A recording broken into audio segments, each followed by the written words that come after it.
Hello and welcome to the American Cinema Foundation podcast. My name is Titus, I will be your host. This is episode number 4 and I will be discussing Psycho with my friend and fellow Ricochet member Eric Cook. Eric is a teacher of history in a charter academy in North Carolina. He is an organ player in a local church and indeed a pipe organ builder, if you can believe it. He is an American eccentric scholar gentleman and at the same time a boy from working class roots in rural western Pennsylvania. He also scores silent films and plays with his Ivy Leaf Orchestra. You can find links to both in our post on Ricochet. Thank you, Titus, for that very kind introduction. And today we're going to talk about Hitchcock's great film Psycho, and I hope we get into a lot of different things, including the famous Bernard Herrmann score of said movie too.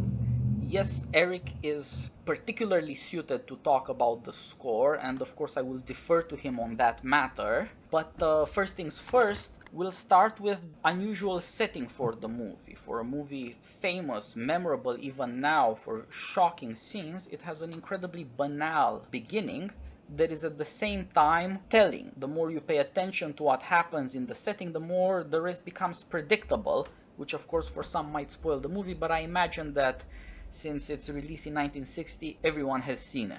And I think Titus would agree with this, is that one of the things that's so powerful about this film is that Hitchcock plans it so carefully, especially in terms of things, set dressing and camera direction, that if you pay attention, even though he's busy misdirecting you, the audience, the whole time, he's still spelling it out for you if you have the eyes to see it. And if you follow it through, it does add up. Yes, I put this to Hitchcock's superficiality. This is one of the things I love about him. If you pay attention to what's staring you in the face, you'll learn a lot. If you're constantly trying to dig through surfaces to get to something deeper, to figure out what's coming ahead, you'll be too surprised. So there's something to that. The first two scenes are a view of modern Phoenix in 1960. It looks like a crane shot or a chopper shot that pans over this booming city. That was the decade when Phoenix, Arizona went from about 100,000 people to more than 440,000. It's modern America, it's post-war America, it's prosperity, it's all sorts of new possibilities, it's freedom. And it turns out to be the setting for a horror. That's part of what's set up in the first shot. The second shot transforms into something that's not at all public, it's very private. It's peeking through a barely open blind into a private room. And that's how you go from the great city to who actually lives in it. And there doesn't turn out to be any correspondence between the two. We follow this great sweeping shot that takes us up and leads us, very voyeuristically through the window, a shot that I think Hitchcock, his screenwriter came up with the scenario, but when Hitchcock films it, it's very clear that he's reaching back into his silent film director days and thinking of the great King Vidor 1928 movie, The Crowd. Another film that deals with going off to the city in the hopes of aspirations and liberal success and finding yourself in corruption and disappointment. And we move into this adulterous afternoon tryst between our lead characters, Marion and Sam. These people are unaffected in certain ways by the changes in the city. They've certainly not benefited from the great success of Phoenix in the 50s. In fact, they're stuck. They're falling apart. They don't have a future. The opening shot looks like the future, but they themselves don't have any kind of future and in fact are beginning to feel a kind of moral corruption set in. They're fairly depressed actually. There's nothing erotic about their tryst. No, this is a very seedy, unpleasant hotel. Marion makes this really telling statement in the dialogue. Janet Leigh is playing Marion Crane, and she says, this is the sort of place, they don't care who you are when you check in, but you better leave on time at 3 p.m. We find out that she's involved with her boyfriend is a divorcee, played by John Gavin, and has no intention of marrying her, and I think this leads us nicely into the reasons why. They're both unhappy because they're haunted and hunted by respectability. The woman is ashamed of what she's doing. She loves the man, but she wants respectability. She wants to marry him. And he is hunted by respectability in a different way. He doesn't want to marry her because it will be a shameful existence. He's poor. poor, and he Yeah. feels humiliated by his divorce. The woman is taking his alimony. He does think his ex-wife has a future. She might marry again, he says. He sees no future for himself. She took a lot of his dignity in the divorce, and so he's stuck in the past and ashamed of himself. That's what they have in common, aside from the fact that they love each other. None of them can conceive of a future because respectability stands in their way. And this sets up a great conflict between being innocent and being respectable. They're trying to claw their way back out into the open, to stop hiding. And in this scene you see them stop hiding from each other. They start telling each other their true hopes and aspirations and their fears. They show themselves in their vulnerability. They're not trying to put on a show anymore. When you see the rest of the movie, how much suspicion, how much investigation there is, how appearances deceive, this is really the only scene where people are more or less what they seem. And within that, you know, we have two internal conflicts that are brewing too. We have within Sam Sam Lomas's character this desire to set things right, but he can't decide whether or not he's sort of had this sort of trysting relationship, and is it going to go deeper? And it's obvious that Marion Crane is much more in love with him at this point, and she has to decide whether she wants out of this because he's not willing to take the step to go deeper, or what can she do to allow it to go deeper. And of course that sets up the great dilemma for her that comes in the next scene as well. Yes, and this is just an afternoon tree, so it's back to work for everybody. And at work you see this environment of men and women who put on a show and who are trying to scrape by life in a way that protects them from other people. That the two characters that matter here are her colleague, whose typical lines are, you go on your wedding night on tranquilizers. If the husband finds out, he won't like it, but for her, eroticism has been a disappointment from the start. Now, on the other hand, when some client coming in doesn't make a pass at her, but only at the other woman, this married woman says, well, it must be the ring. She took to her marriage with tranquilizers, but on the other hand holds on to the respectability of the ring to lie to herself about the fact that she's not really attractive to strangers. That's right. That's right. And the woman that plays that, you may remember, is the daughter of Alfred Hitchcock, yes. Who also played Train famously. So this really delicious sort of thing here, right? Yeah. That Pat Hitchcock's playing this repressed, unhappy, drugged up coworker who's jealous that this Arizona oil man doesn't flirt with her. Yeah, and then as you said, she's a pill pusher. That's her solution to things. Yes, because very modern American too, and especially mid-20th century. I mean, we still deal with it, right? We're going to solve our problems we'll give the boy a pill, Yep. Well, if you're poor, you have pain, and you deal with it by pills. But yes. If you're rich, you don't have that problem, and that brings us to the other character, the oil man. What's his deal? Well, he's a sort of Aristotelian character, isn't he? On the one hand, he's there to expose everybody's corruption. He points out that Marion's boss keeps a bottle of bourbon in his desk drawer. Oh, yes, it's shocking, he says words to that effect, isn't it? He tries to peel back and expose all of these people's corruption. At the same time, like you said, with his wealth, he protects his own daughter, so he thinks, from corruption by buying her everything, and he claims that she's never known an unhappy day in her life because of his money.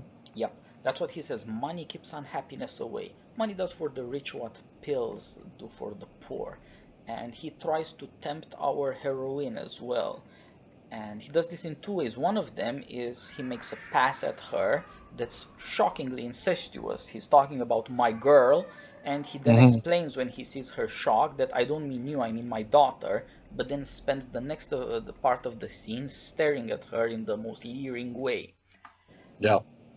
And, one of the things that I think we can talk about perhaps a little bit later, but that crops up over and over again in this film, again worth paying attention to, is the use of names. And here he is, his Tom Cassidy, combining the two great Tom Mix and the Hopalong Cassidy cowboy characters in this corrupt Mephistophelian tempter. Yeah, he's the only guy who looks like a cowboy. Yes. And he does bring a kind of out-of-the-city lawlessness with him. He thinks he can do as he please. He doesn't obey rules. That he's also the only guy running around with money. City people are shocked at such a big transaction, and their solution is to go to a bank. This guy being a kind of heir to bank robbers, he has absolutely no care about that sort of thing. He calls it his private money. And his proposal, the other attempt to tempt and corrupt the woman, is a weekend in Vegas. Also a place where there are no rules. Yes. And a place where cash and the flow of money, obviously are important. And so, of course, this leads to the temptation of Marion Crane is that she is entrusted to deliver this money to the bank, and what is she going to do with it? Yep, that's the boss's solution. The boss doesn't want a cash transaction because it's risky and he hates danger, but on the other hand, he doesn't want to lose a client. Right. And so you get this halfway house. He has the woman take the money to the bank. Later he tells himself, well, when somebody works for you for 10 years, you trust them. That's right. He excuses himself. He's in a certain sense innocent, but he does need an excuse because he wanted to pass the problem on to somebody else. The truth he confesses is that he was scared of the money. He put it on somebody else's shoulders. And this gets back to this issue of respectability. Again, he's not going to risk losing a client. That's an unrespectable thing to do, to disrespect the client. And so again, we're going to see the transfer of responsibility or the negation of responsibility behind the mask of respectability. Yep. And this is how the corruption of Marion Crane is affected. Privately, she doesn't have a chance at marriage, and publicly, these older men, who are the only men in town, are tempting her and pushing on her their own fears. It's important, as you noticed when we're talking, that she has no father.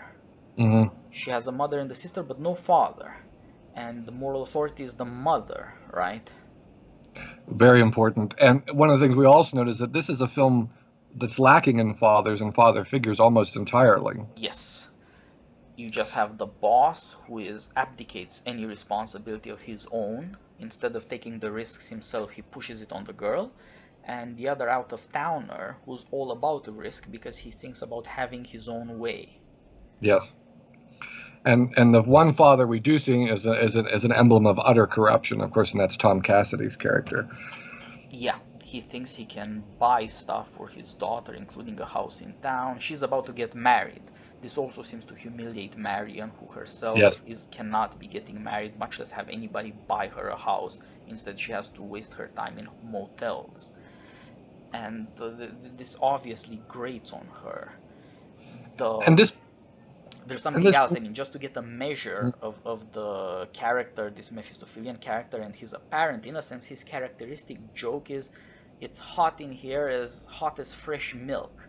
That's a cowboy reference, but it's also a breast reference. Yes. That's how he hides his incipient evil. And of course, when we think of the hot, where do we think of places being hot? And Phoenix, I mean, is a bird born in fire too. Yep. And we then get to this interior shot of Marion's bedroom. And I think it's one of the things that strikes me is that Hitchcock's use of wall decorations. And earlier, when she's confronted by Tom Cassidy and her boss, who's kind enough to let her go home with a headache, there's this great modernist painting in the office of a series of male faces all staring at Marion. And she arrives in her bedroom where Hitchcock uses the limitation. He's on a very small budget for this film. I think $800,000, and because the studio did not like the subject matter of the film, and they restricted his working budget, and so he's working in black and white. And here's a great way where she takes this and plays with his limitations. So we see her in the tryst in a white bra and white clothes and a white purse. And now she's deciding, what is she really going to do with this money? And of course, she's going to steal that money. And suddenly we see her in a black slip and a black bra and a black purse. But this is conducted in her bedroom, which on one set of walls are all of these innocent baby toddler pictures, presumably of her and perhaps her sister. And on the other wall, we see these portraits of her, potentially her father. There's a cowboy figure there, might be her father, and also her mother. And earlier in the tryst, when Sam says, well, let's go back to your place and quit meeting in a hotel, she says, well, what about my sister? And he says, well, look, we can get rid of her. We can turn your mother's portrait to the wall. And so here, as you pointed out in our earlier conversation, caught between innocence and respectability, she's got to make this decision. Is she going to deposit this money, or is she going to flee and steal this money? Yeah, I'll add just one more joke to this. The boyfriend, Sam Loomis, he says, we'll send your little sister off to the movies. Yes, that's right, yes. Well, what is she going to see at the movies? That might not be all that respectable either. Yeah. It's, she does seem to have no way out. And when she realizes this, it's because she takes offense and opportunity at the same time at that devilish figure. And this sends her out of the city. And from that first decision to steal the money, her options are being narrowed continuously. She's hunted down by respectability and hounded by it first. Yes. Everybody she meets scares her worse, and she can never summon up a kind of moral courage to take the suffering. She wants to put an end to her suffering. And she thinks that by allowing, I mean, you have to, if you think about the crime she's committed and what she's hoping to accomplish, of course, if you start to think about it rationally, none of it makes any sense. It can't work. And that's part of, as we'll see later, part of the problem with this, this situation she finds herself in. And of course, so she flees town and she gets so tired that she falls asleep on the side of the road, in which Hitchcock introduces this great scene and this brief character, and I'll let you go ahead and talk about that. No, go ahead. Tell us about the cop. Yeah. So she's there by the side of the road. She's fallen asleep, and this policeman shows up. And for a film that is really, incessant on eyes and gazes and points of view, we see this policeman. And here, if we know what's going to happen to her later, and if we've seen the film once, if we know how it's going to end, here's a policeman who could deliver her from the danger she's about to find herself in. But of course, because of what she's done, she's terrified by him. But Hitchcock, in his brilliance, he makes us dislike the character as well. He's shown in close-up. He wears thick, dark eyeglasses that we can't see his eyes. The angle presents him as a figure of menace and of threat, so that we are drawn into the crime and perspective of Janet Leigh's character. And so we're sympathetic to her and her desire to flee from this man, who then pursues her. And at one point she thinks she ditches him, and she ends up in the arms, as it were, of a used car salesman. I'll let you handle that.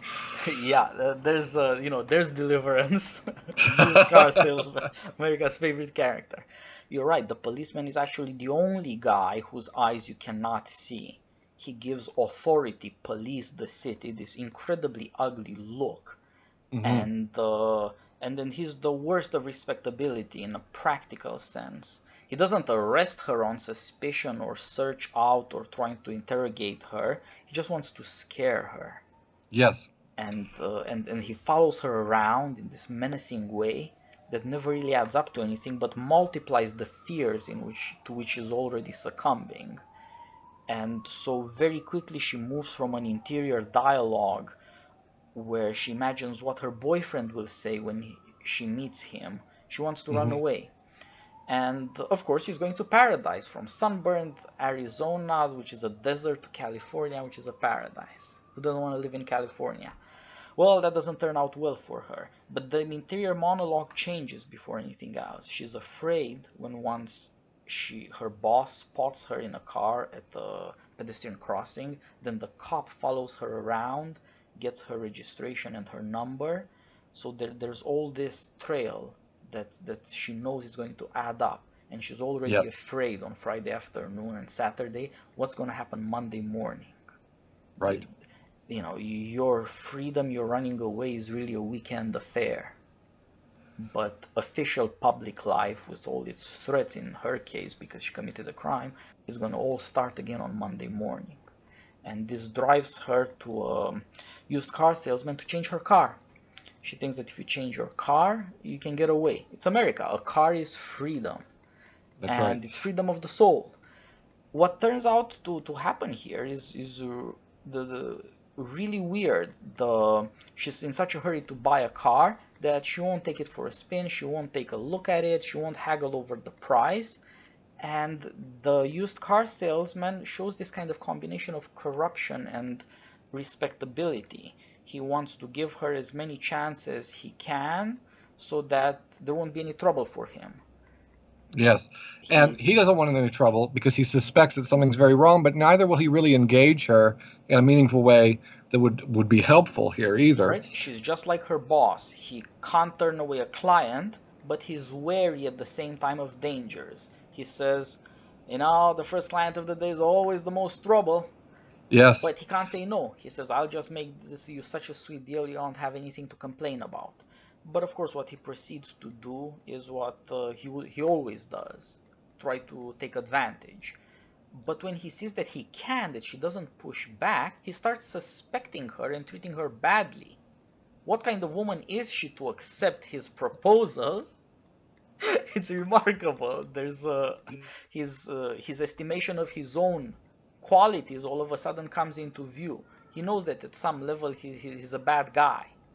He expects therefore to be treated in a certain way with a certain rejection. When that is not forthcoming, he starts despising her. Yeah, I mean, so here we have, John Anderson playing California Charlie, right? His name is California, and he feels, I think his manhood in a sense is threatened by this, right? She won't haggle with him, she won't engage with him, she just wants to give him the money and go. And why doesn't she put up a fight? What kind of woman is she?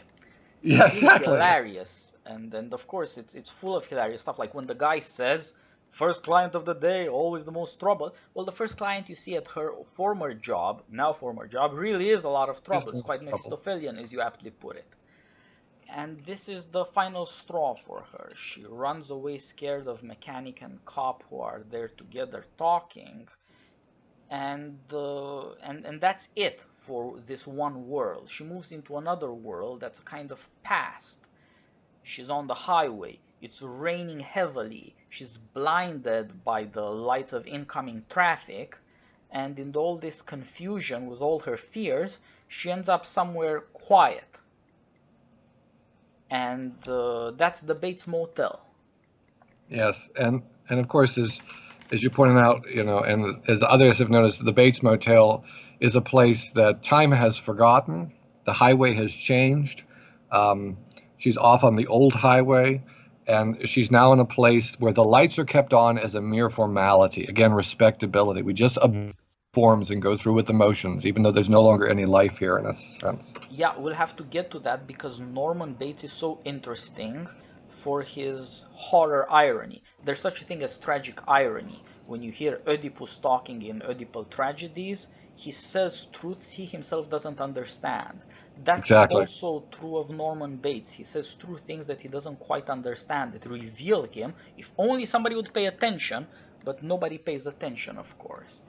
And he does say that we light the lights and we do the formalities. That's the appearance of things. And as we saw in the city, it tends to punish some people for no good reason, and it prevents the community from helping them out or even caring. People are in incredible ways alone and fearful. And in this case, there's a far more terrible mystery hiding behind formality. The look of the thing is pretty suspicious, but what kind of person do you have to have a suspicious mind? Respectability always pulls you back and tells you to say to yourself, no, this has got to be fine. Yes. I'm a bad person for being suspicious. And of course, Marion, has gone from one hotel motel room to another. And of course, as you pointed out in our earlier conversations, that the motel itself, the motor hotel, I mean, it speaks of mobility and anonymity. But it's dominated. The landscape isn't dominated by the motel. What is it dominated by? Of course, the Bates Mansion. Yep, and that's taken from an Edward Hopper painting. How all-American is that? Yes. House by a railroad. Instead of the railroad, in this case, there's the highway, but there are actually two highways instead of one railroad, the old and the new, and your perspective is actually caught in between them. In the painting, Yes. the railroad separates you from the house and removes something from how impressive the house is and insists on how lonely and unpopulated it is. It doesn't look quite human, or fit for human dwelling, that is. Whereas in Yes. this case, you've already crossed that limit. You're in between highways, and it seems like the true highway is lost. The old highway is abandoned, and now you're in the domain dominated by this residence on a hill. It's removed from you vertically, and that makes it so much more impressive. And you have and throughout the film, Hitchcock plays from the opening title credits with these vertical and horizontal lines that Samuel, I'm not sure if it's pronounced Bass or Bass created. I think it's Bass created for him. And then you've got the vertical and the horizontal of the hotel and the mansion, and so there's always this order in the visual design, except where there are times when there are angles and circles, and we can. Mm-hmm. But and so Marion needs to check in and find. She wants a refuge from the night and from her travels, and so she's gone into this motel where, of course, we do meet Anthony Perkins playing Norman Bates. Yeah, that's his star turn, and Yes. it's a kind of unfortunate effect of Hollywood after the age of stars that you end up typecast in this way that screws over your career. It doesn't open you a career by typecasting, it removes from you the possibility of a career. It's unfortunate, but it is a masterful role. It is. He's at some level a monster, at another level somewhat engaging, self-deprecatory, warm, and affable mannered young man. He comes off almost as an ingenue in many ways, and yeah, there's a lot of innocence in his look. Yeah, and Hitchcock knew that in thinking about the script, he had in mind Anthony Perkins already, and he is brilliantly cast, and he plays the part brilliantly. And Hitchcock, with both camera angles and lighting, as we'll see, does wonderful things with him. And of course, at the same time, we have this name Norman Bates, right? Names are very important in this film, and we've got the Crane, Marion Crane, and yeah, that's one of those ugly jokes. The boy's hobby is stuffing birds, and he runs into a girl called Crane. Wouldn't you know it? And of course, his name is Norman, and his mother's name is Norma. There is an example of monstrous reproduction, a suggestion of incest by names alone. It's at that level quite clever, actually. And of course, she's trying to go to Fairvale in California. Wouldn't that be great? There's a nice place to be, but you can't get there, it turns out. No, you can't. And of course, her name Mary is redolent of Christianity and the naming traditions of an older America, where biblical names dominated, especially women's names, but not exclusively.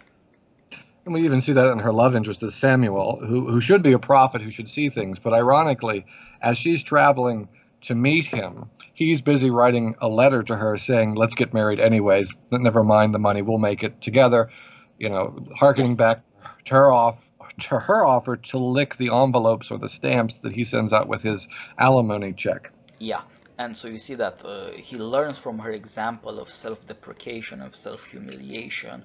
She'll tolerate the fact that there's another woman who has power over his money and dignity. And now he's trying to answer that with a sacrifice of his own, but it turns out not to be that easy. So it No. seems like a world where you can have tourists in motels lies to you in a certain way because you think there are still rules, that maybe you break some of the laws, maybe you break some of the sexual taboos or what have you, but you're still safe. You may step out of them, but they'll always be there for you to come back. It may Hmm. hurt a little when you come back, you might have to pay a price or step on your pride, but they're there, you can trust them. But it turns out that corrupting your own innocence in a way and letting circumstances corrupt you opens you up to other kinds of corruptions. And from a certain point of view of individual right, which is typical of the city, a country, a system of justice, these people do not deserve what's coming to them. But No. the plot suggests there's another way of looking at this. These people live a liberated life that's typical of the city where you are anonymous. All houses are motels in the city in the sense that they're temporary. Whereas here you have a radical separation of house and motel, and that brings back this older order before liberal individualism of a stately manner that's supposed to last through time and house a kind of rule. The generations have to live there. There's no point in building something on that scale if it's just going to be used for a little while. For temporary stuff, a motel will do. A manorial residence, that has other implications. And indeed, the Bates family is still there. That's right. It's Multi-generations. yeah, life has passed them by, but they can't let go of the past. That's Norman's line, that I think nobody runs from their traps. In fact, That's right. you are trapped in your trap, and all you can do is acknowledge it, is his view. So you have on the one hand a view where change is as easy as skipping town. You can run out of Arizona, go into California, all your crimes will be forgotten. Or you can skip back. It'll be a bit painful, but it's fine. And this other view where nothing ever changes. And it's not an accident that this other view that has an old style Victorian California manner for a setting is so reminiscent of the old world of Europe. Hmm. And one of the things, speaking about this issue of respectability, I mean, historians talk about the cult. I mean, and they use the word cult of Victorian respectability, this huge emphasis in the 19th century in middle and upper middle class America placed on respectable forms of behavior, of dress, of demeanor. And when we get into the Bates mansion, we're going to find that its furnishings conform to a T to those expectations, even though it's well kept, it's maintained on the interior in a way that insists that these forms matter and have value. But as we see, they're hiding a deep corruption.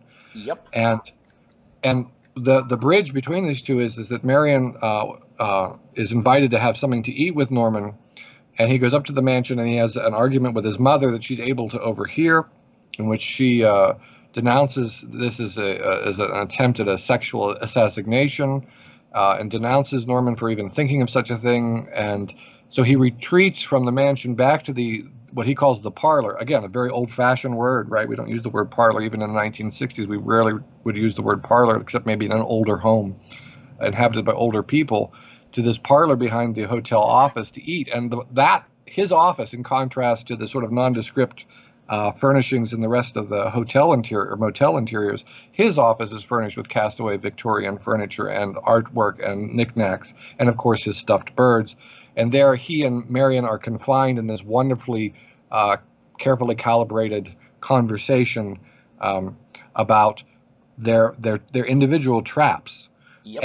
And as you said, Norman says, well, all you can do sometimes is like a bird scratch and claw at the air, but you can't escape. And Marion believes that this is the opportunity, looking at Norman, seeing someone in a worse trap. She believes in him, although she has no idea how bad, that this is her chance to change and get out of her trap by going back to Phoenix and righting what she's done wrong. And this comes out in their conversation. But as we see, if you pay attention to what's in that room, Hitchcock is telling us there's a lot more going on here. Yeah. She thinks that she's the spectator to a scene, like we as an audience expect this to be the spectator to a scene. And in that sense, the movie plot would work like this. Girl is in trouble, but she has honest desires and hope for the future. She does something stupid, and then she learns her error of her ways, and that's where we are, almost halfway through the movie. Now you expect her to somehow find her way back, but that's not the movie we're gonna have today. No, and as you pointed out, we've really got Hitchcock brilliantly has layered two different dramatic structures on top of each other in this film, and we're coming toward the climax of on one level of a two-act structure, where we think this is going to be the turning point. And like you said, we would expect at this point in a Hitchcock film her to have to go through all sorts of trials and tribulations, but to get back and resolve things, sort of like in North by Northwest. But Yes. that's not what he's going to do here. No, the trouble deepens. Act by act, there are more revelations, on the one hand, of the problem of respectability, on the other hand, of the problem of what secretly corrupts innocence. And the halfway through the movie, of course, is the shocking murder of Marion Crane. That's the scene that's most memorable, most lauded, most remembered, what have you. It's not what Hitchcock himself liked best. He was focusing most on his ending, and we'll get to see why. But this is the one that the public stuck with. And No pun intended. and what stands in between the murder and this conversation is the way we'll try to explain what goes on in the conversation, because the emphasis changes. The first act is dominated by Marion Crane, and you see the world around her as she moves.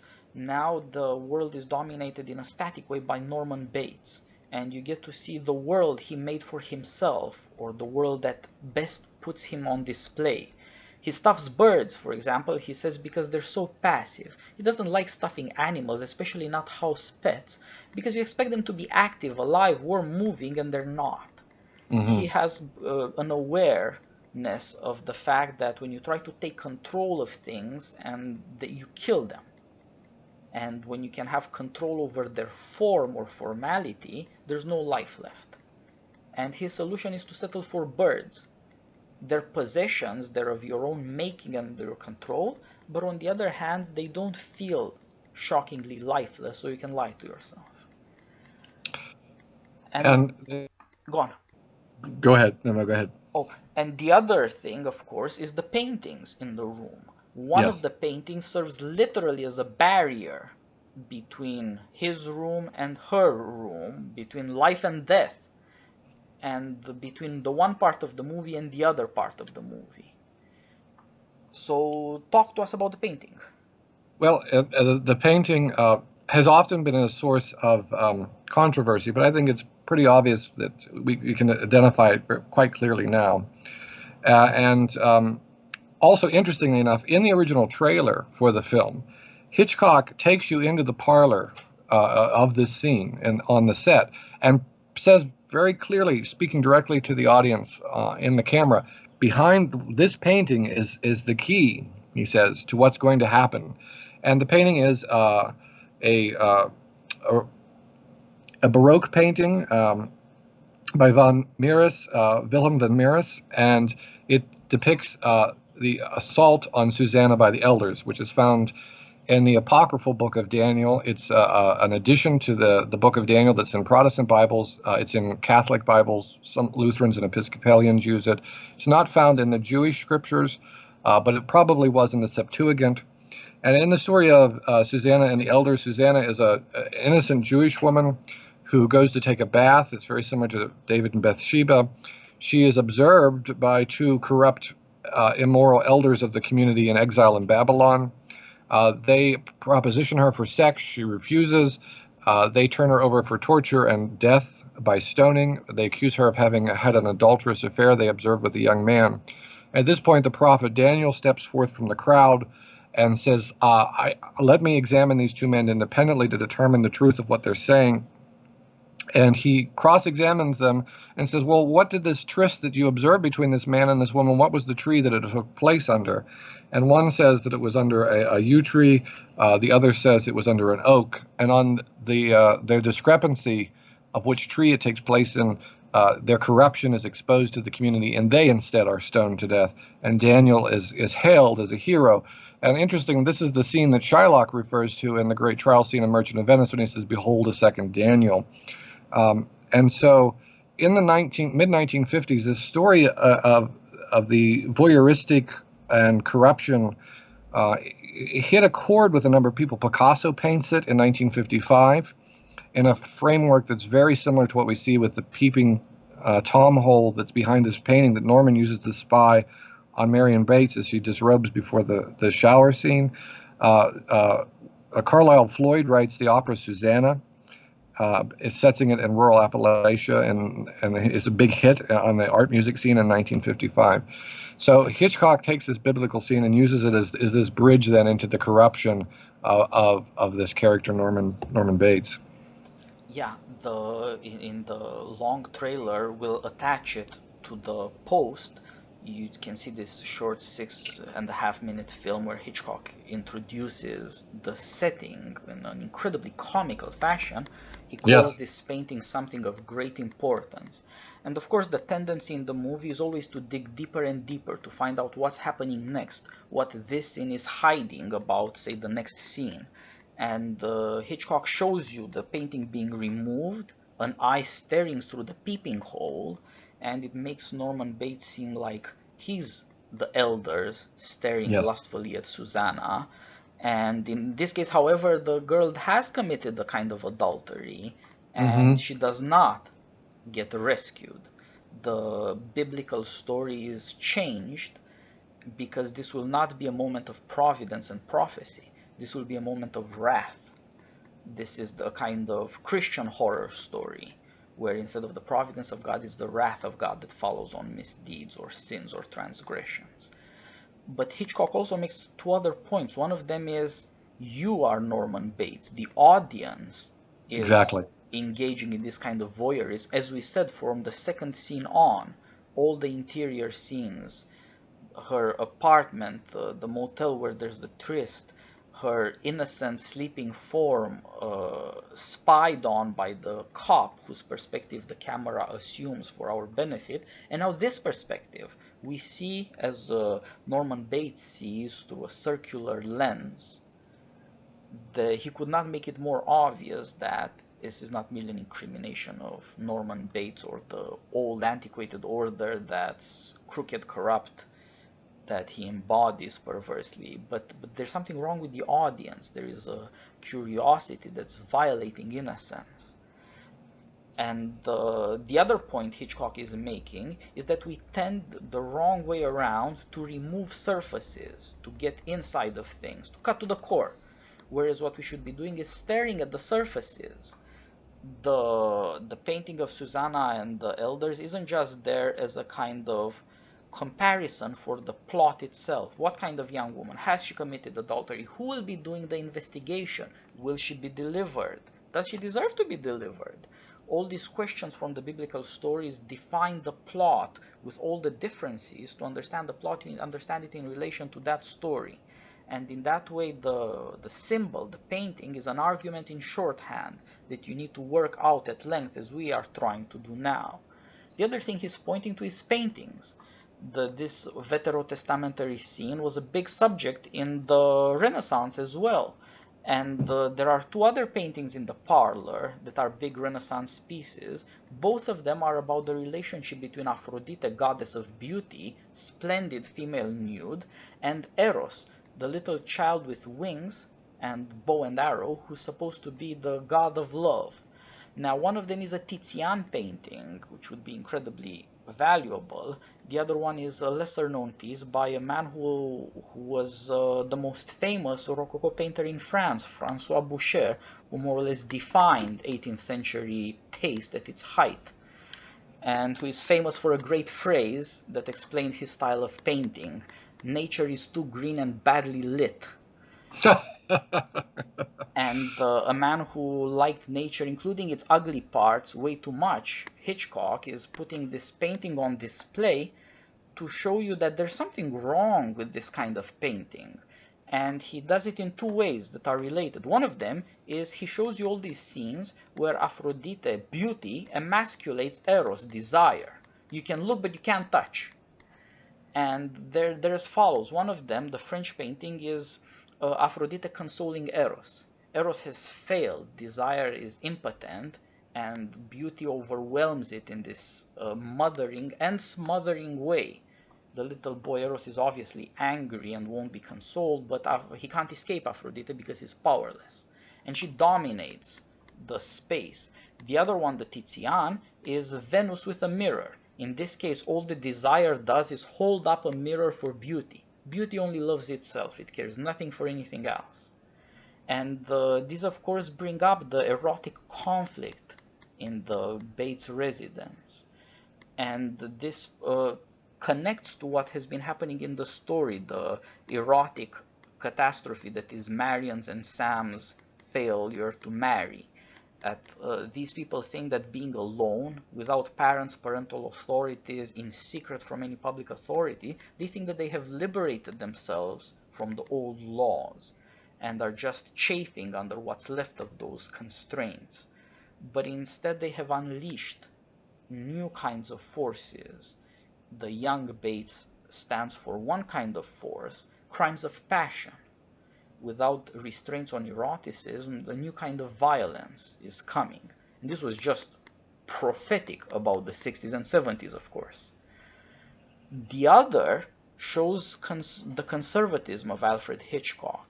The old Bates, Norma as opposed to Norman, shows something that was known to the Bible, to Greek tragedy, the dangers of eroticism creating a tragedy in the family.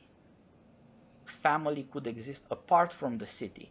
Take the biblical story of Lot and his daughters, or of course any of the tragedies of Oedipus and however many others. In all of these cases, the family is the place of tragedy, and one of the types of tragedy is erotic.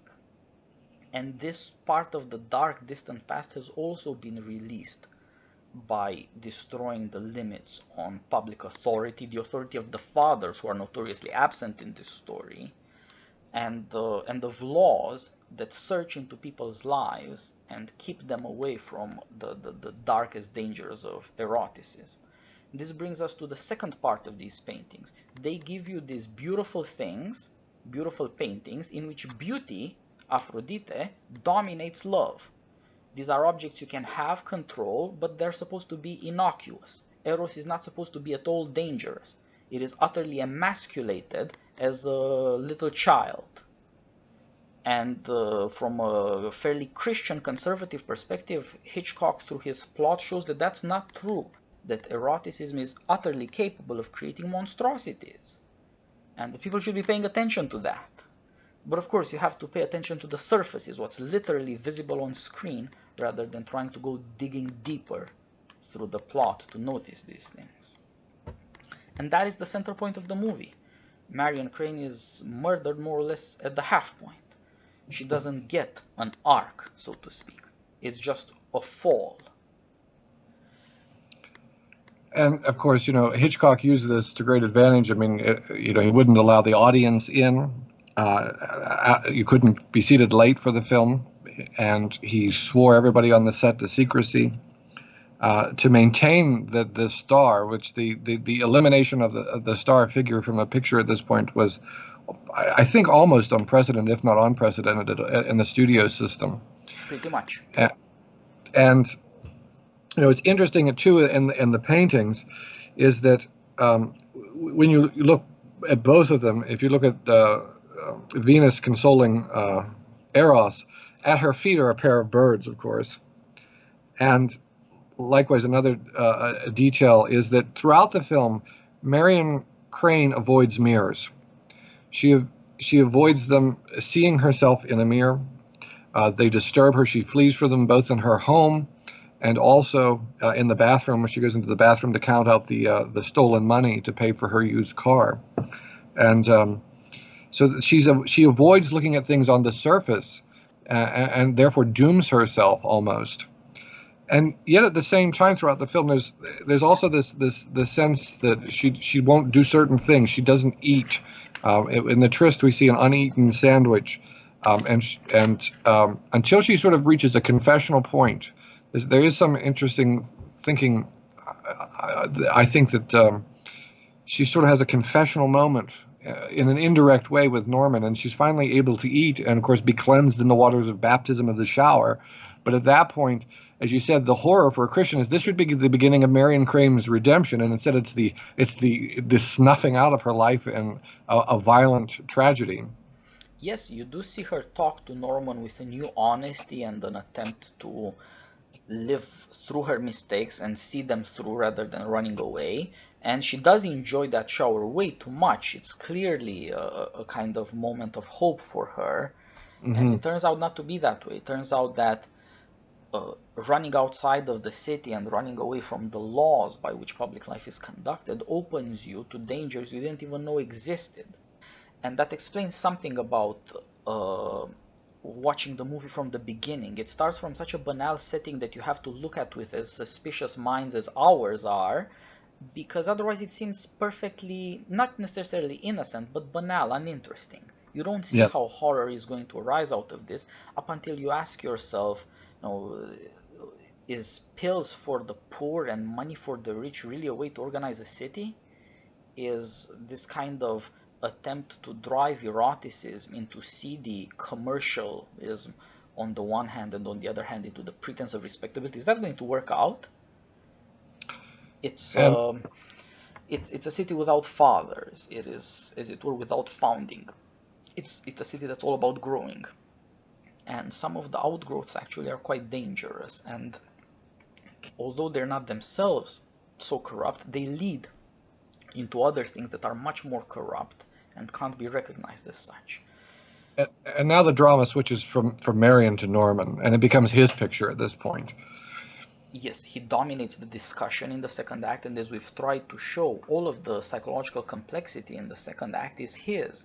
And it's shown admittedly in the birds, in the paintings, in the setting, in this strange combination of a fairly handsome, fairly humorous young American boy, affable and shy, and on the other hand this doom that comes from the old world, European paintings, this incredible manner, and him being stuck in a past. That's the past before the highway moved, the past before modern architecture came in, the past of houses rather than motels. And this gives him a depth and sophistication that no other character achieves. And Anthony Perkins does carry it on tremendously well. And Hitchcock continues his misdirection for the audience, for the initial, if the first time you see this picture at this point, you assume that Marion has been killed by Norman's mother. Yes. And so sympathy begins to build for him as we see him as a dutiful son, respectably trying to protect his mother's reputation, this disturbed woman who he lives with and is trapped by. And so he meticulously cleans up after the murder and disposes of the body. And only so here we see him actively engaged as an accessory to crime, but it only initially deepens our respect and our sympathy for the character. Well, I would say it's more complicated. You become estranged from him. He first talks madly, then he has to do this both before and after the murder. He's dangerous, and in between he's a voyeur. It's anger and desire, wrath and lust. It's not that respectable, but I do agree that it does feel like this is not really his fault, that he didn't do anything bad. He meant for the best. He was being helpful, gracious host, self-deprecatory, but from then on something changes. The third act is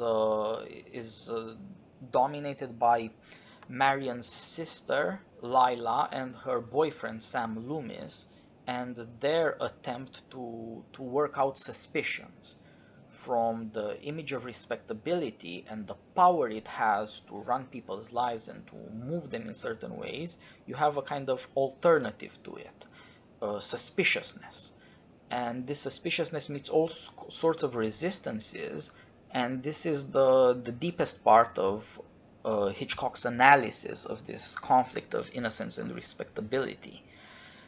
There are two characters trying to find out the truth about Marion's fate, who has disappeared for a week. So tell us about it. Well, sister, who if Marion was going to do something like this, it would most likely be tied up with Sam Loomis. And she arrives in Sam's hardware store, the business that he runs. Presumably he's the owner. And when she arrives there, the two very interesting details go on. One is Hitchcock loves these visual puns, and we get one of them that works on many levels, and it can be interpreted, I think, successfully in more than one way. But she arrives there to hear a very respectable middle-class woman discussing about the most humane way to eradicate vermin. And when she Just to arrives, interrupt you a second, yeah, the quote is, "Man or insect, so long as it's painless." yes, And that's yes, such a shocking statement, but on the other hand, isn't that what we're looking for, say, in executions? Whoever executes people anymore has to do it painlessly. right, right, and I think there's a tie in there too to the pill pushing, right? You know, the Pat Hitchcock character, you know, wants to deaden the nerves, as it were, of eroticism and life itself.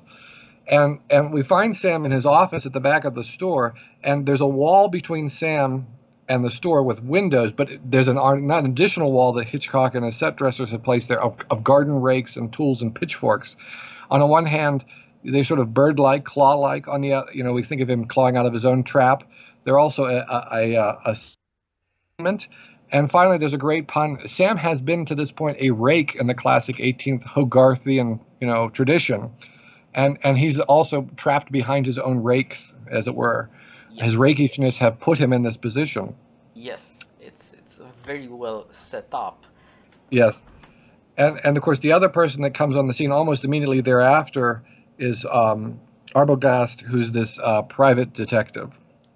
Yes, Arbogast is the only character who's both public and private. He's a detective, but he's a private detective. He does what the cops won't do because they care about respectability, not about getting the facts in this movie. And he has the interest that the private characters do, specifically the sister of Marion Crane, who is as pushy and curious as he is, just much less clever. She thinks, for example, that what happened at the motel was about money. And that's obviously foolish. But she can't. She has to find a reason for her suspiciousness. She reaches for money because it's the most tolerable reason.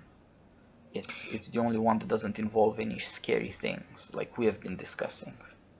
And she's willing to give that up at one point. And it's interesting that Sam, who doesn't want to involve the police because he doesn't want to be involved in issues of diminishing his own respectability, he hangs on to that $40,000 till the very end almost. Yeah, that's you know, money is supposed to replace other motives that would be even darker.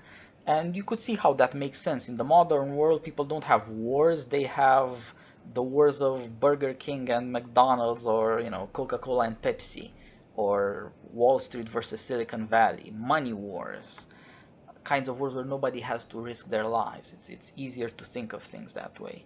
And this brings up something else, you know, just like there's nobody who wants to take risks for himself or take responsibility for others in this story. As we said, there's no paternal authority, no patriarchy.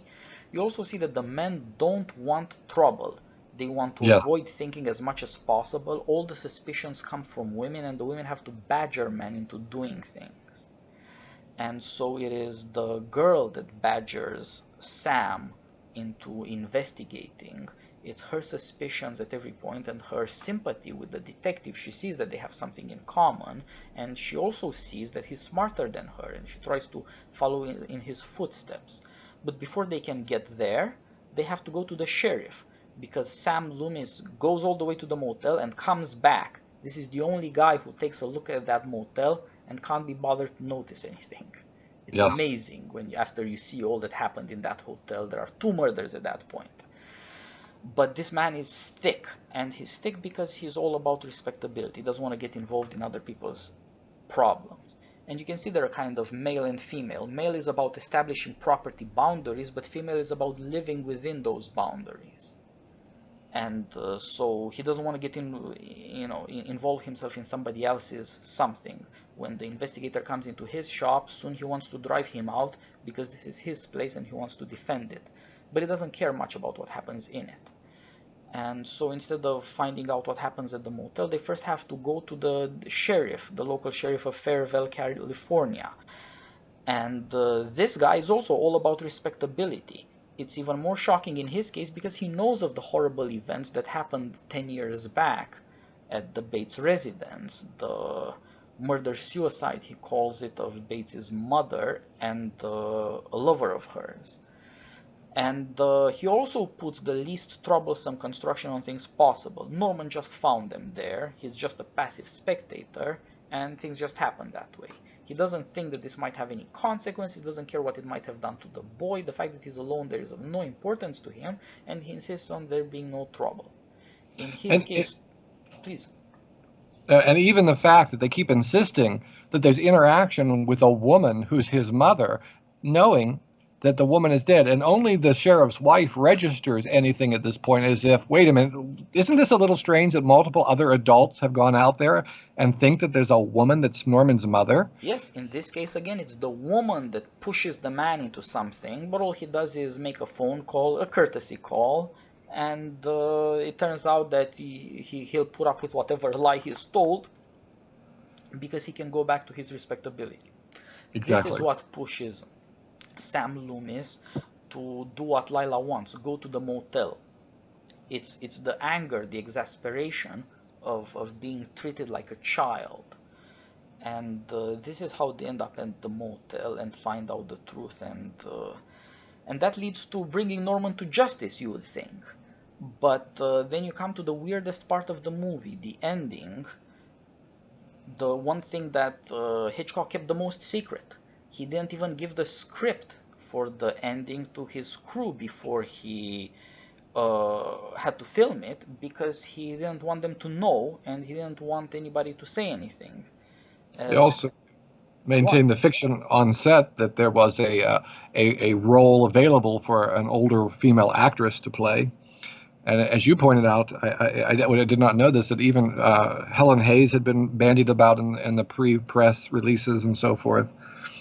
Yes, that's this entire fiction was elaborately contrived to hide the truth about who Norman Bates' mother is. And of course, being that the mother turns out to be inside his mind in some way, that Norman and Norma is some perverse form of reproduction, some kind of incest that you never quite notice the details of, that's of great importance.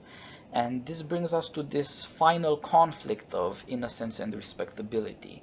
By this point, after all the destruction, all that's left of innocence is a desire to learn the truth.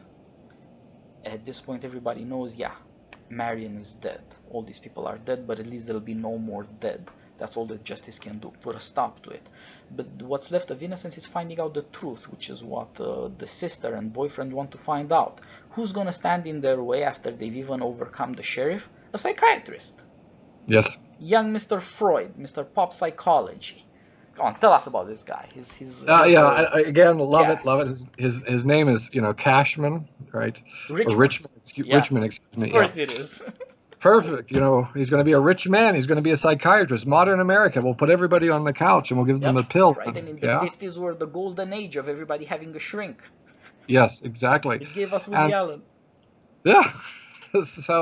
So here he comes. They discovered that Norman, of course, has been keeping this mummified corpse of his mother in the home.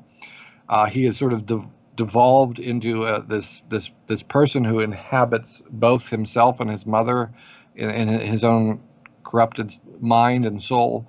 And of course, this is exposed again, as you said. It's going to take Lila Crane. It's going to take Vera Mills to go into the house and explore from Garrett the cellar. All of the things that are going to expose this, and this psychiatrist is going to wipe this away. It's interesting, the reaction of the original screenwriter who created the scene felt that the scene was played all wrong, and I'm drawing a blank from Joseph Stefano was the screenwriter, and he felt that the psychiatrist was too bombastic. He comes out there like a raconteur. He's going to explain this all away and make it all sense for all of us and give us a sense. So now we know and we leave. And if you stop and think about this penultimate scene with the psychiatrist and the final scene, which is again an interior monologue, but this time it's Norman's mother, we quickly realize that we've got two contradictory accounts of what actually took place in this conversation with Norman, that the psychiatrist is revealing the real meaning of what's happened. The result of this is he basically says that Norman is a corrupted meat robot. And, there's something wrong with his wiring, and that's what's wrong with him. Yeah, that's very well put. He explains the events without involving Norman at all. He's just the consequences of some psychic forces that acted out in him and have been acting out in him with necessity. He has no kind of way of acting for himself. All his cleverness, the insights you find in him, his dialogue, all this stuff is just explained away. And this is a kind of correlative scientifically of what politically you see in the sheriff. He was there on the scene, he saw what happened, and he wants to believe that the boy was just a witness, utterly passive, in no way involved in anything dangerous, and also not affected by dangerous things. They both want to explain Norman away, and so both these supposedly practical in the case of the policeman and theoretical in the case of the psychiatrist, both accounts of Norman fail utterly because they don't take seriously the problem of evil. No, they don't take seriously the problem of evil, and they also actually don't explain anything at the end. We don't know who killed who. Norman's mother commit suicide? Did Norman poison them? There's no explanation of what really happens. Yeah, what happened to Norman's father before the mother and lover were killed? Nobody knows these things, but that's Norman. Norman was defined somewhere in between the death of his father and then the death of his mother and lover. And in as much as he's trapped there, nobody cares. No, and no one cares at all. And it's this general uncaringness. And Hitchcock, in the discussions when they purchased the book, the studio said this was based on Ed Gaines, who was this serial killer in Wisconsin, who's also served as a model for Buffalo Bill and Silence of the Lambs and so forth. And they said this book is too. We can't believe this is going to make a successful film. And Hitchcock, in his discussions with Stefano, said one of the things that increasingly bothered him about modern America were these supposedly meaningless murders, as if if there'd been a robbery, then at least they died for money. And Hitchcock was really bothered by this devaluing of human life, and I think this comes out of his Catholic and Jesuit upbringing. Yeah. And sort of, this is sort of sacramental details that are scattered in the film. And so at the end, we have this modern secular psychiatric explanation that, as you said, utterly fails to account for evil. And the evil that's in every one of these characters. And in the discussion in the parlor, Marion says sometimes we all go a little crazy, and this idea that we all have this ability in us to step into this evil and embrace it. And if we think we're going to hide behind respectability, and that's going to prevent the evil from taking over, we're kidding ourselves. Yep. If anything, the criticism of, from the point of view of Christianity, are you taking evil seriously, is that respectability will throw innocent to corruption or destruction because it insists so much on being itself respectability. You can look the other way whatever happens because you can tell yourself there is no evil here. Evil is not with me. Evil is somewhere else. Other people have it, not me. Not me. And that's a shocking thing, but this is what all these explanations are trying to do, to say that some forces caused this to happen, it happened with necessity, but in another sense it was an accident. Things just turned out that way. The rest of us are fine. And the shocking thing here is that the insane Norman Bates gives one account, as it were, in monologue to the camera, to the audience, and another one to the psychiatrist. He's the only one who knows both. And then the audience knows both, which again puts you in his perspective rather than, say, the perspective of the psychiatrist or the sister, the sheriff, the boyfriend, anyone else. Only there do you know what's what. And this put me in mind of Shakespearean tragedy, of Greek tragedy. Whatever monstrous thing is done, it'll be told point blank.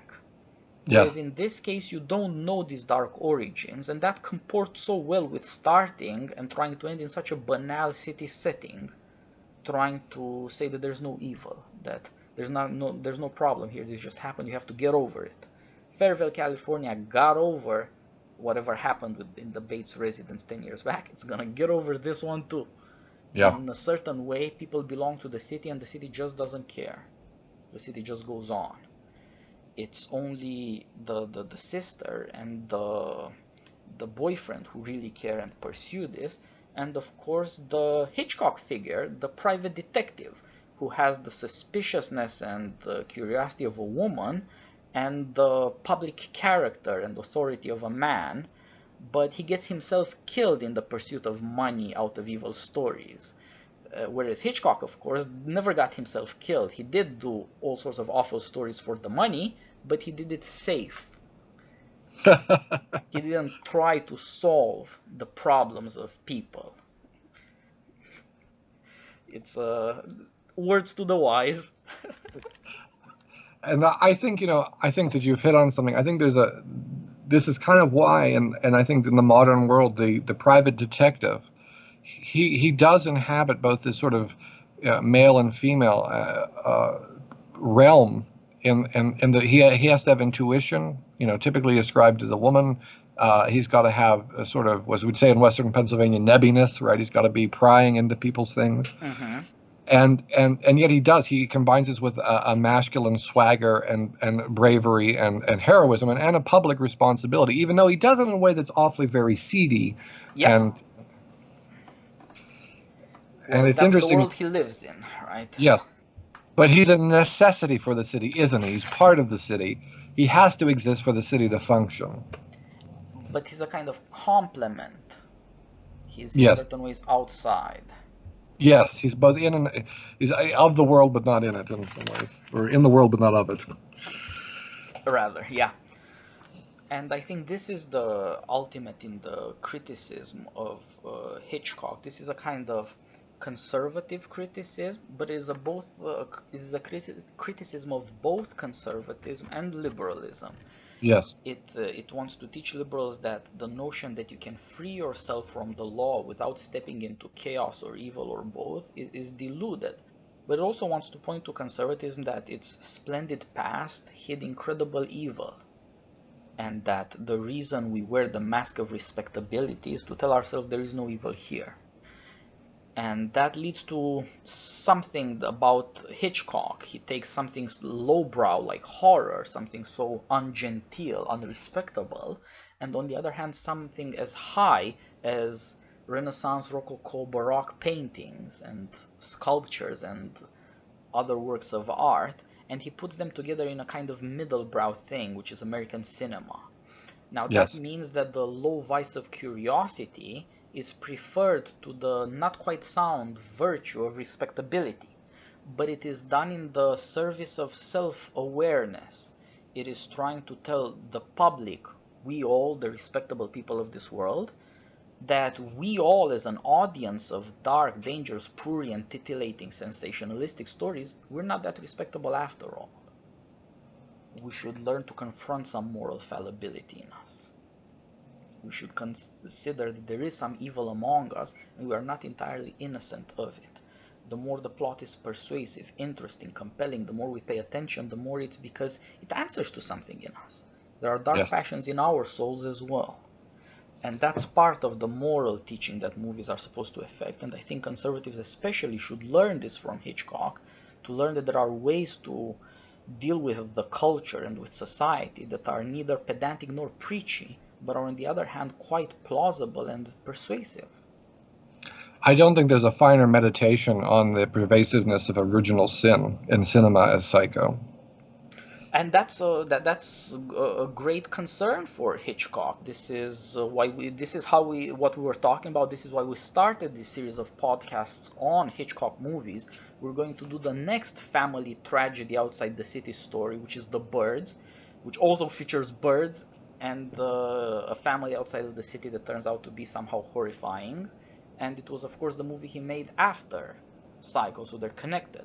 Then we'll do movies where churches are tied up with guilt and sin, like Vertigo. But of course, so we'll have the chance to dwell more on the meditation on evil, original sin, the difficulty of any kind of grace or redemption. And I don't think. I'm listening. Go ahead.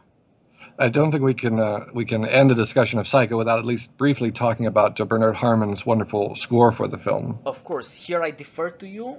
Hitchcock deferred to Herrmann. It just gave him carte blanche. Wherever Herrmann overrode him, he lived with it. Herman's score convinced him that this was going to be a success. It was indeed the greatest success of his career and made him enormously wealthy, because the respectable studio decided to relinquish a lot of the stake in the profit just to cut his salary as a kind of punishment for his prurience. And of course it's famous, it's wonderful, it's scary. Tell us about it. Well, I think one of the things that's interesting is that one of the things is that the studio didn't want to do this project. Hitchcock wanted to do it, so they tried to constrain him as much as possible, and he liked to stick his finger in the eye of the studio at that point. And one of the things he did is he approached Bernard Herrmann, and they'd worked together, I believe, in 8 scores and films together at that point. Herrmann, of course, is famous. He had done the score for Citizen Kane. I mean, when you think about that, it was his first picture, Citizen Kane. And his second picture made the same year, The Devil and Daniel Webster, one of my favorite films of all time. He won an Academy Award for his second film score.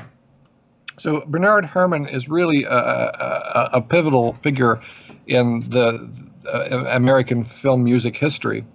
And interestingly, Hitchcock said to him, "Look, Benny," he called him Benny, "I'm going to be able to pay you your full salary for this picture, but as a result, we're going to have a very constrained budget."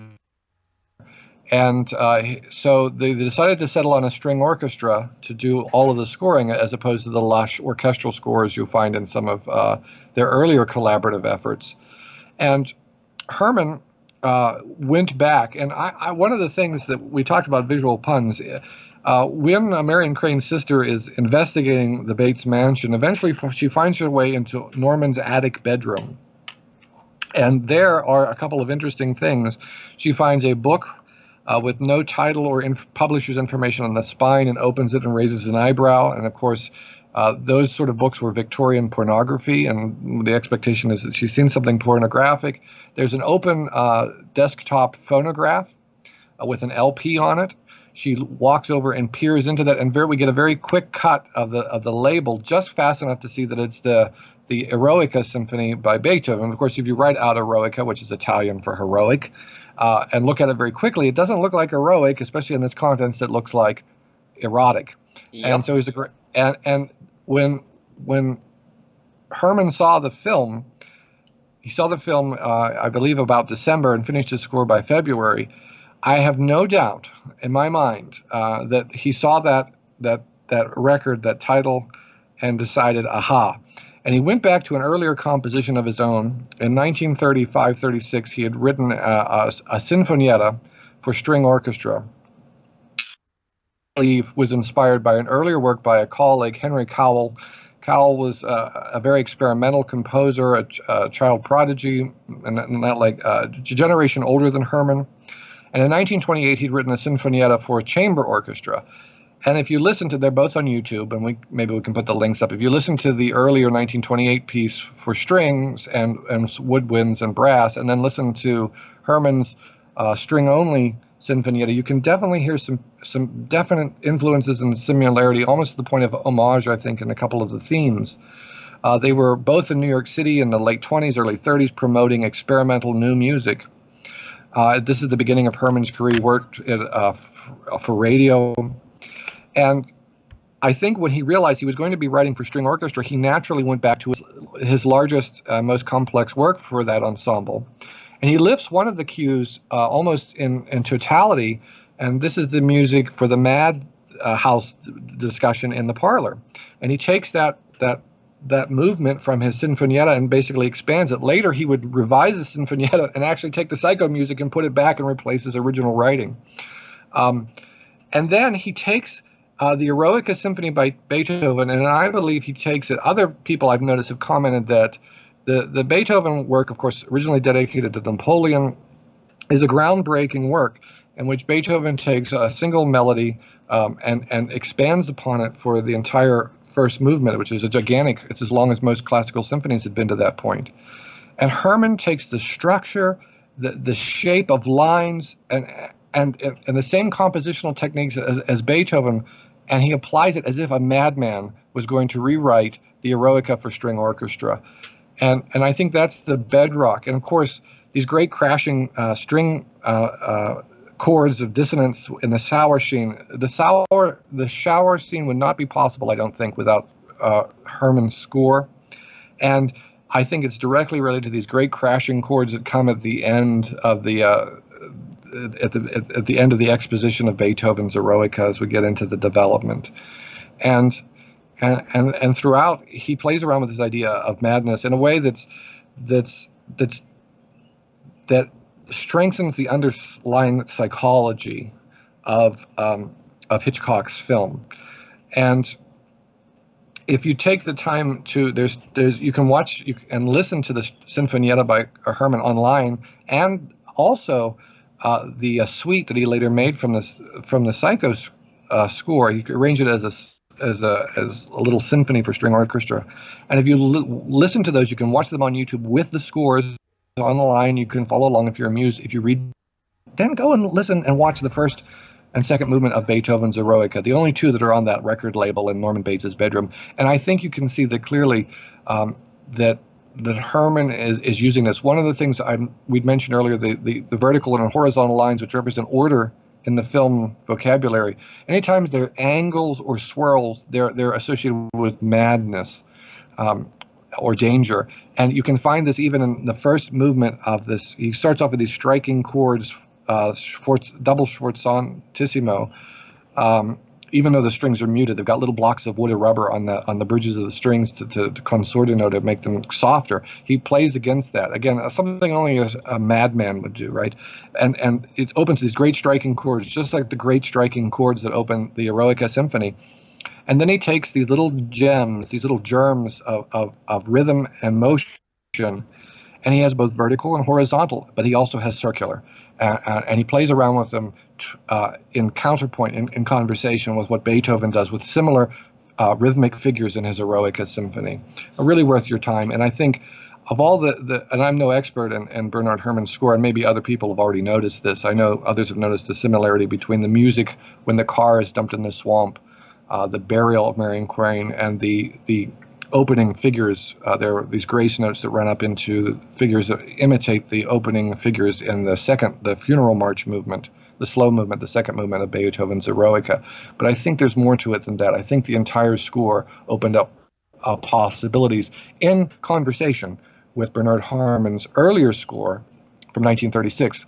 And one final point is that Henry Cowell was a very tortured man who ended up in prison in California for sexual misconduct, and was considered a bit mad afterwards. And both Cowell and Herrmann were great admirers of the sort of off-kilter, insane music of Charles Ives.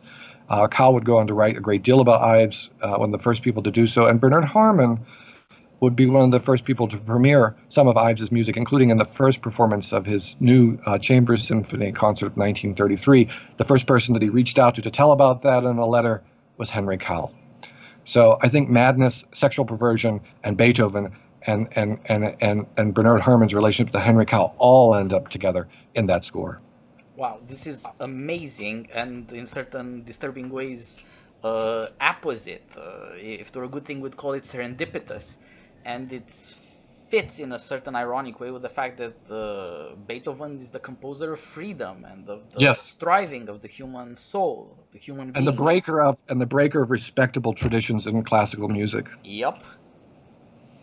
So it's it's good to learn some things about the score and to try to think about what it is that the effect of the movie is on the audience. Hitchcock supposedly did not think the movie would work without the music. We hope to have shown in talking through it that the story makes a lot of sense and is incredibly sophisticated and worthwhile. But the effect of the movie, how people experience it and what is memorable of it, is something else. And that does seem, as you said about the shower scene, unimaginable without the score. It adds, it is the one constant throughout the movie, so to speak, teaching you that there is a deep, moving, serious danger. That this is not just a throwaway motel or a throwaway job, that it's all common and something you've seen in every other place. It gives a certain uniqueness and grandeur to the events, and an unusual dignity for a horror movie. Yeah, I think dignity. I think all of the characters, even our killer, is treated with a dignity in spite of his evilness, and I think that's very telling too. Yeah, that's true. And thinking of him as evil acknowledges that he's a human being. It's a struggle to do, as the story suggests. The respectable Yes. tendency is to deny his humanity, to explain him by subhuman forces. And to want to exterminate him like one of those insects. Yep, so long as it's painless, that's the only thing that really scares us. Yep, and that's it. Oh. Well, this was is a very long podcast, and we've tried to keep to the act structure and to show as much as we could the way the themes of innocence and respectability, of the great past before civilization and the possible dangers of the new liberation after conservative civilization, how they come together and how they develop in various ways. And so we hope to have made this worthwhile as listening, and we invite you to listen to our next podcast, which will be about Hitchcock's The Birds. Meanwhile, Eric, this has been a great conversation. Thank you so much for joining me, and let's do this again soon. It was a lot of fun. I enjoyed it immensely, and yes, we must do this again. Thank you so much. Okay, all the best. Take care.